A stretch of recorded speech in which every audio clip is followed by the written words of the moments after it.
اب غوث پاک کا مہینہ آنے والا ہے،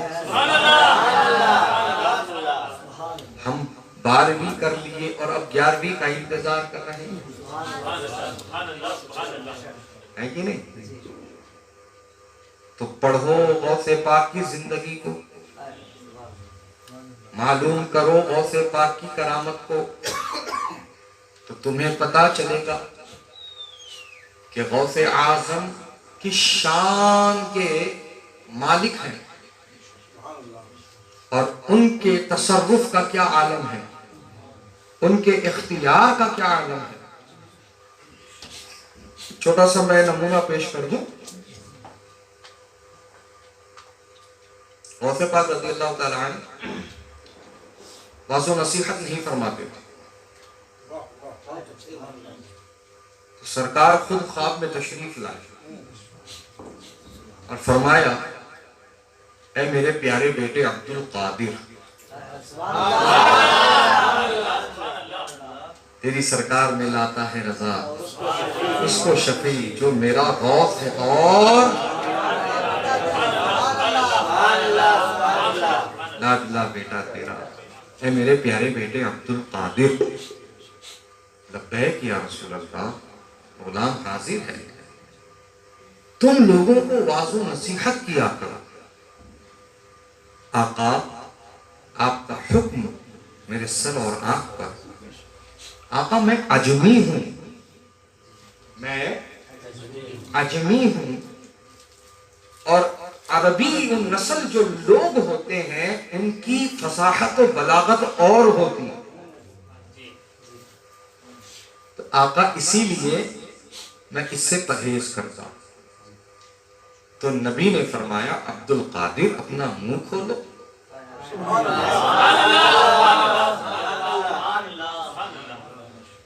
تو شیخ عبد القادر جیلانی، غوث سمدانی، محبوب سبحانی، قندیل نورانی، شہباز لامکانی،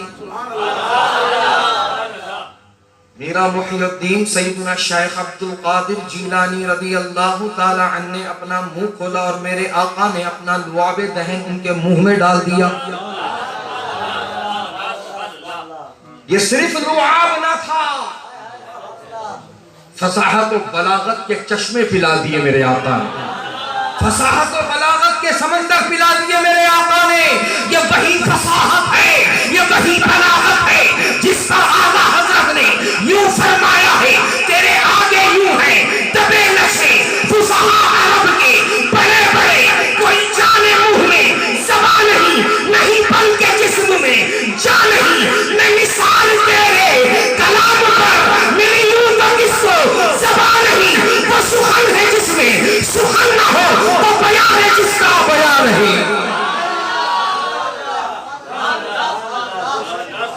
آقا نے چشمے پلا دیے فیض کے، آقا نے فصاحت و بلاغت کے سمندر پلا دیے شیخ عبد القادر جیلانی کو۔ اور اس کے بعد جب غوث پاک لوگوں کے درمیان جب باز و نصیحت فرماتے اور عربی زبان آپ ارشاد فرماتے، تو خود عرب کے لوگ اپنی انگلیاں دانتوں میں پکڑتے نظر آتے اور پوچھتے، انت عربی او عجمی، آپ عربی ہیں کہ عجمی ہیں؟ اور آپ فرماتے انا عجمی، میں عجمی ہوں۔ تو کہتے کہ حضور آپ کا لب و لہجہ، آپ کا کلام، آپ کی فصاحت، آپ کی بلاغت عربیوں سے بھی آگے ہے۔ بہرحال ضمناً بات بیچ میں آئی تو عرض کیا، میں جو اختیار بتانے کی میں بات کر رہا تھا، تصرف بتانے کی بات کر رہا تھا، ولی کے ذریعے نبی کی شان کیسے سمجھی جاتی ہے وہ بتانے کی میں کوشش کر رہا تھا۔ تو دوستو اور بزرگوں، جب محفل آپ نے اپنے مکان میں شروع کی، دیکھتے ہی دیکھتے اس میں اتنی کثیر تعداد میں لوگ جمع ہوتے چلے گئے کہ مکان تنگ دامنی کا شکوہ کرنے لگا۔ پھر آپ نے اس کو بغداد کی جامع مسجد میں منتقل کروایا، وہاں پر بھی اتنی کثرت سے لوگ آ گئے کہ مسجد کا دامن بھی تنگ ہونے لگ گیا۔ پھر آپ نے فرمایا دریائے دجلہ کے کنارے محفل سجا دو. دریائے دجلہ کے کنارے محفل سجا دی گئی. کل تک ایک ہی دریا بہتا تھا، آج سے 2 دریا بہنے لگے. ایک طرف دریائے دجلہ ہے، دوسری طرف غوث پاک کے عاشقوں کا سمندر ہے. سبحان اللہ سبحان اللہ. حضرات محترم 70,000 کا مجمع. یہاں تو 700 بھی نہیں، مگر اتنے چھوٹے مجمع سے خطاب کے لیے بھی آج کے کسی بھی مقرر کو مائک کی ضرورت ہے. بنا مائک کے وہ 10 منٹ نہیں بول پائے گا. کوشش بھی کر لے تو گلا پھنس جائے گا. غوث پاک تقریر فرما رہے، صرف نمازوں کا وقفہ ہو رہا ہے بیچ میں. تقریر فرما رہے غوث پاک. 70,000 کا مجمع بیک وقت آپ کی آواز کو سماعت کر رہا ہے. وہ زمانہ الیکٹرسٹی کا نہیں ہے، وہ مشینوں کا زمانہ نہیں ہے، وہ مائک سسٹم کا زمانہ نہیں ہے، وہ ایمپلیفائر کا، ڈبوں کا اور ہارن کا مائک کا وہ زمانہ نہیں ہے. لیکن جتنی صاف آواز سب سے آگے بیٹھنے والے کو سنائی دے رہی ہے، سب سے پیچھے والے کو ویسے ہی سنائی دے رہی ہے. سبحان اللہ. ولی کی شان سمجھتے چلو. دوستوں اور بزرگوں، اب دیکھیے آپ، محفل چل رہی ہے، رحمت کا دریا جوش میں آیا. اپنے غلاموں سے فرمایا دعا کرو، اللہ تعالیٰ قبول فرمائے گا. حوصلہ خود فرما رہے دعا کرو قبول فرمائے گا اللہ پاک. پتا کیا چلا کہ یہ دعا کی قبولیت کا وقت ہے.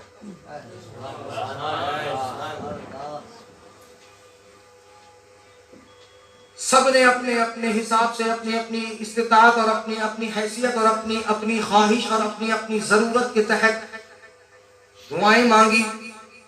لیکن اسی مجمع میں غوث پاک کے ایک مرید موجود ہیں جن کو حضرت سیدنا علی بن حیتمی کہا جاتا ہے.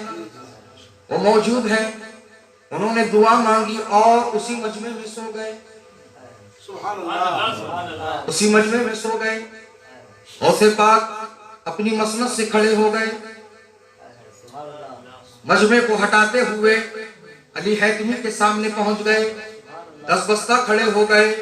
کہہ رہے ہیں الصلاة والسلام علیکہ یا رسول اللہ، الصلاة والسلام علیکہ یا نبی اللہ، الصلاة والسلام علیکہ یا حبیب اللہ. سارا مجمع غوث پاک کی تعظیم میں کھڑا ہو گیا ہے اور یہ تعجب کر رہا ہے کہ ماجرا کیا ہے، معاملہ کیا ہے کہ علی حیتمی سو رہے ہیں لیکن حضور غوث پاک ان کے سامنے مؤدب کھڑے ہیں اور درود و سلام کی ڈالیاں نچھاور کر رہے ہیں. جب اپنی مسند پر لوٹ گئے، محفل مکمل ہو گئی تو لوگوں نے پوچھا حضور والا علی حیتمی سو رہے تھے لیکن آپ نے ان کے سامنے کھڑے ہو کر درود و سلام کیوں پڑھا ہے؟ تو غوث پاک نے فرمایا کہ میں نے کہا تھا کہ دعا کر لو اللہ قبول فرمائے گا. تو میرے اس مرید نے اسی محفل میں اسی مقام پر مجھے نیند آ جائے اور اسی خواب میں رسول کا دیدار ہو جائے. یہ دعا مانگی تھی، اللہ پاک نے دعا قبول فرمائی اور میرا مرید حالت خواب میں نبی کا دیدار کر رہا تھا. وہ سوتی آنکھوں سے کر رہا تھا، میں جاگتی آنکھوں سے کر رہا تھا اور میں نبی پر درود و سلام بھیج رہا تھا. نعرہ رسالت، گوشت کا دامن، خواجہ کا دامن، عشق محبت، عشق محبت، نعرہ تکبیر. اب یہاں سے نقطہ لو. میں خواب کیا دیکھتا ہوں کہ آپ کو پتا؟ جب تک کہ میں نہ بولوں. آپ کیا خواب دیکھتے ہیں میں کیسے بتاؤں جب تک آپ نہ بولیں؟ ولی کا علم دیکھو. جب ولی کا علم یہ ہے تو باب العلم کا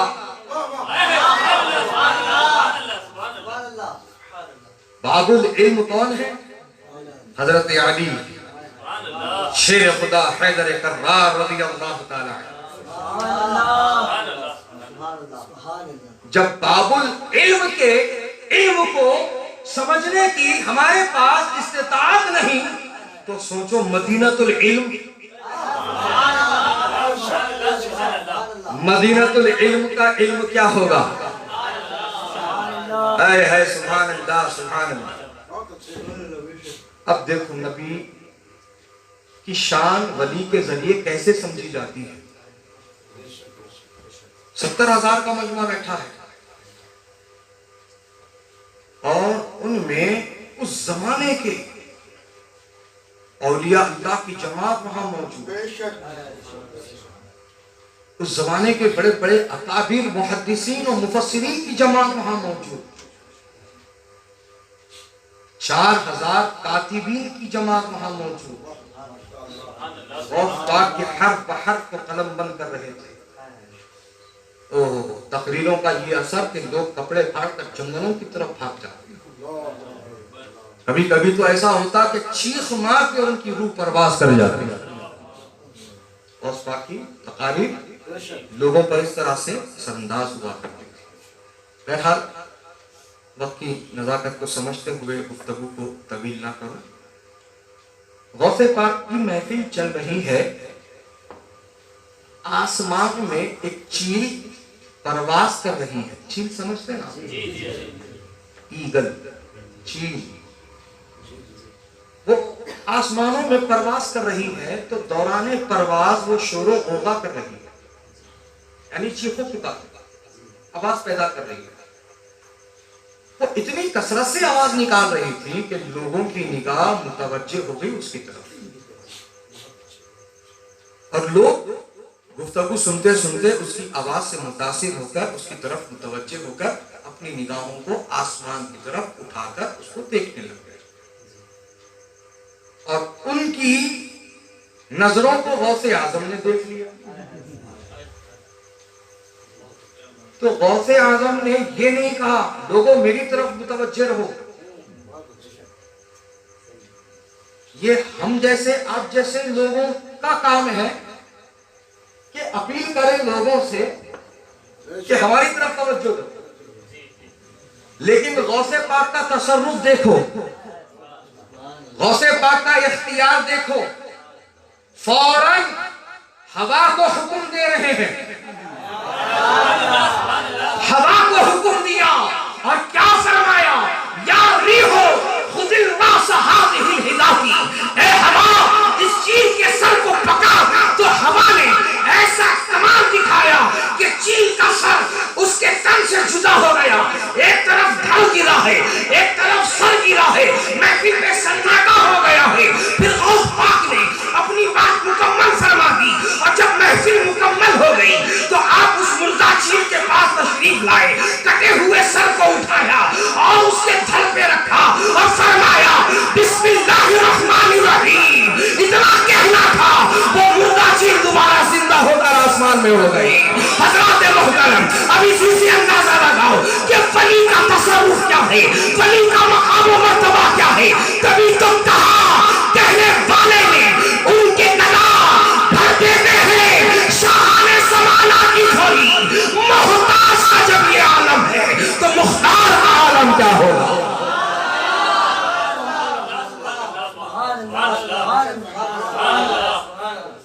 ان کے گدا بھر دیتے ہیں شاہان زمانہ کی جھولی۔ غلام کا یہ عالم ہے تو آقا کا عالم کیا ہوگا؟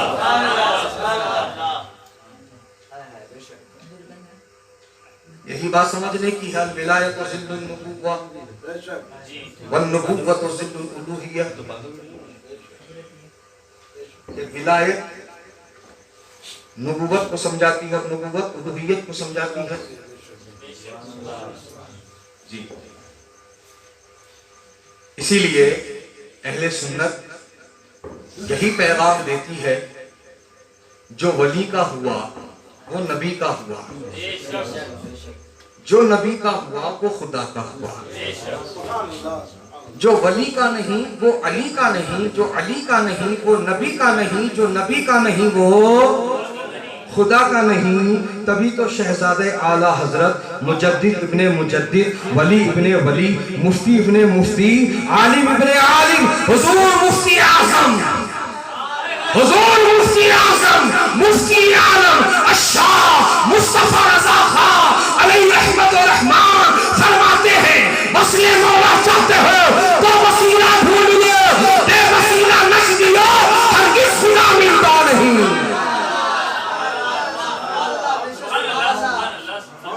وصل مولا چاہتے ہو تو وسیلہ ڈھونڈ لو، بے وسیلہ نجدیو۔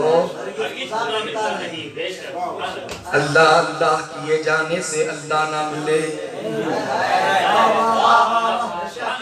اللہ اللہ کیے جانے سے اللہ نہ ملے، اللہ والے ہیں جو اللہ سے ملا دیتے ہیں۔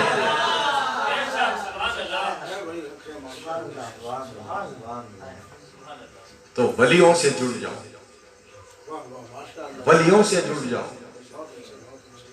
اور ولیوں سے جڑنے کا مطلب یہ نہیں ہے کہ بس عرس کر لیا، لائٹنگ لگا لی، سجاوٹ کر لی، پھول لگا لیے، لنگر کھایا، لنگر کھلایا، ڈھول تاشا بجایا جیسے کہ آج کل ہوتا ہے عرس کے نام، اور پھر اپنے اپنے گھروں کو واپس، عرس ختم۔ نہیں، جڑنے کا مطلب یہ ہوتا ہے کہ ان کی پسند کو اپنی پسند بنا لینا اور ان کی ناپسند کو اپنی ناپسند بنا لینا۔ محبت سچی وہی، دعوے محبت کا تعلق صرف زبان سے نہیں،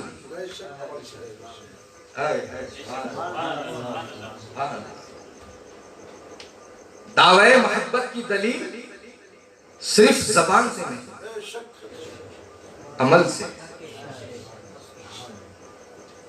اور یہ وہ دلیل ہے کہ اس دلیل کے پیش ہونے پر پھر یہ کہنے کی ضرورت نہیں کہ میں عاشق ہوں،